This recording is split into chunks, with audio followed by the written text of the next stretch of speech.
국정을 쥐락펴락하는 사이비 종교인, 재난 대응에 우왕좌왕하는 무능한 당국.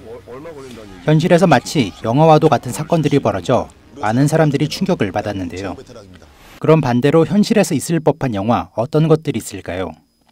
배우 송광호는 영화 변호인에 출연해 이른바 문화예술계 블랙리스트에 오른 것으로 전해졌습니다.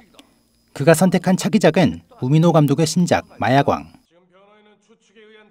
마야광은 일제강점기를 배경으로 중국과 일본의 마약을 팔아번 돈으로 조선 독립운동 자금을 댄 인물의 이야기를 그린 영화. 이 작품 역시 사회의 부조리와 치부를 낱낱이 담아낼 전망입니다.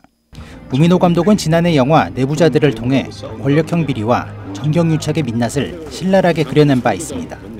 민중은 개, 돼지라는 대사, 검찰의 수사와 전국 해법이 보이지 않는 손에 의해 좌우되는 영화 속 상황이 현실을 그려내 개봉 당시 화제를 모았었죠.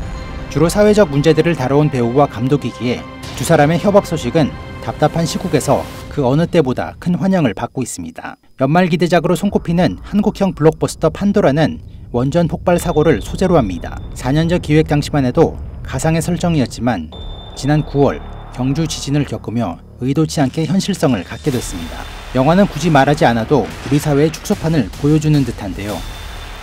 원전 비리, 원전 마피아 문제뿐만 아니라 재난 상황을 정확하게 국민에게 알리기보다 언론을 막는 데만 급급한 정부, 실세 총리에 눌려 리더십을 발휘 못하는 대통령까지 이미 국민이 수없이 듣고 보던 장면들입니다. 극중 대통령으로 나오는 김명민이 대체 누가 이 나라를 이끌어가는 것입니까? 라고 하소연하는 장면이나 실세 총리 이경영이 장관들에게 대통령은 판단 능력을 상실하셨습니다 라고 말하는 대목 등은 최종 편집본에서 빠졌습니다. 판도라를 연출한 박정호 감독은 영화를 보면서 현실이 연상되면 좋지 않은 쪽으로 작용할 것 같아 뺐다고 설명했는데요. 총재님께서는 사람 살리는 재능도 있으시다고.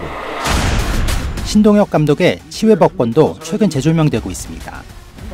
지난해 개봉한 이 영화는 사이비 종교인이 국정을 움직인다는 내용을 그렸는데요. 당시엔 너무 황당해 현실감이 떨어진다고 했지만 뒤늦게 재조명 받고 있습니다. 게다가 신 감독은 현 최순실 게이트를 풍자한 새 영화 게이트를 준비 중이라고 밝히기까지 했습니다.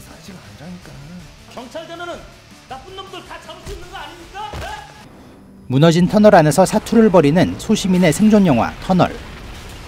이 작품 역시 구조당국의 무능과 안일한 대처를 신랄하게 풍자해 현실을 되돌아보게 했습니다.